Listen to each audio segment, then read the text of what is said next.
पहले तो शुरुआत खबरों के दम पर कहाँ एक्शन रहेगा और ट्रिगर्स के साथ कर दीजिए। बिल्कुल 12:30 बजे आज चुनाव आयोग की प्रेस कॉन्फ्रेंस है, तो यहाँ पे हमें फोकस करके चलना है।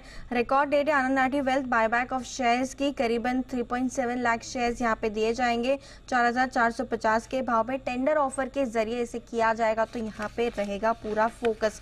बिजनेस अपडेट्स आते हुए दिख रहे हैं मई के महीने के, क्योंकि जून की शुरुआत हो चुकी है। एनएमडीसी की बात करें तो यहाँ पे सेल्स में 22% की कटौती आपको दिखेगी, प्रोडक्शन में 36% की कटौती नजर आई है। कोल इंडिया में बिजनेस अपडेट, यहाँ पे प्रोडक्शन में 7.5% की बढ़ोतरी देखने को मिली है।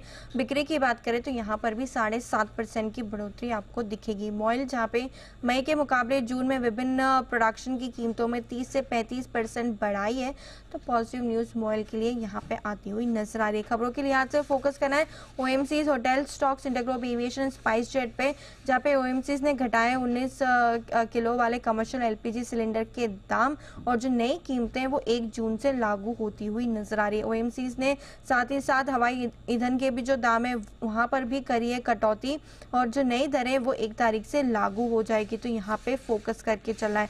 आईआरबी इंफ्रा, पीएनसी इंफ्रा पर भी फोकस करना है, क्योंकि आज से देश भर में 1100 टोल प्लाजा पर 3 से 5% तक टोल की जो बढ़ोतरी है वो लागू होती हुई नजर आएगी।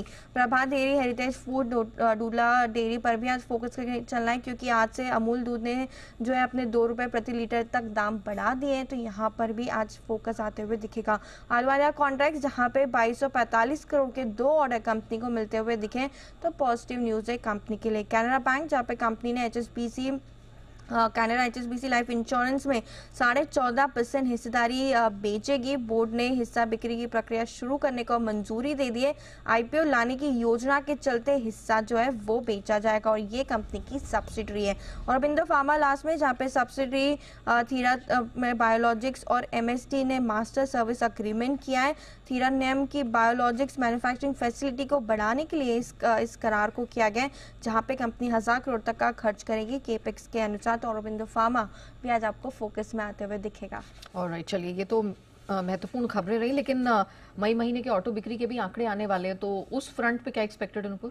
बिल्कुल, काफी आंकड़े आ चुके हैं, तो यहाँ पे मारुति के साथ शुरुआत करते हैं। अनुमान से कमजोर आपको आंकड़े आते हुए दिखे, 2% की गिरावट पीवी सेल्स में आती हुई दिखी। एक्सपोर्ट सेल्स की बात करें तो 34% की गिरावट आपको यहाँ पे भी आती हुई नजर आएगी। एमएनएम ऑटो 17% बढ़कर आते हुए दिखे नंबर, ट्रैक्टर्स में 9% की बढ़ोतरी दिखेगी। टाटा मोटर्स डोमेस्टिक पीवी में 2% की बढ़ोतरी, और टोटल सीवी सेल्स देखे तो 2% ऊपर आपको नजर आएगा। हीरो मोटो, जहाँ पे अनुमान से कमजोर नतीजे, टोटल 4% की कटौती 2 व्हीलर सेल्स में आती हुई दिखी। एक्सपोर्ट हालांकि थोड़ा बढ़कर आते हुए दिखा है। टीवीएस मोटर्स में भी कमजोर है, यहाँ पर भी आपको फोकस करके चलना है। आयशर मोटर्स में मिला जुला रहा है। रॉयल एनफील्ड की बिक्री 8% गिरकर इस महीने आती हुई दिखी है। अशोक लेलैंड, जहाँ पे कमर्शियल व्हीकल सेल्स में 12% की बढ़ोतरी, और लास्ट में एस्कॉर्ट्स कुबोटा, जहाँ पे 6% की गिरावट आपको ट्रैक्टर की सेल्स में आती हुई नजर आई है। ऑलराइट, चलिए, धन्यवाद नुपुर, वो पूरी डिटेल दर्शकों के सामने रखने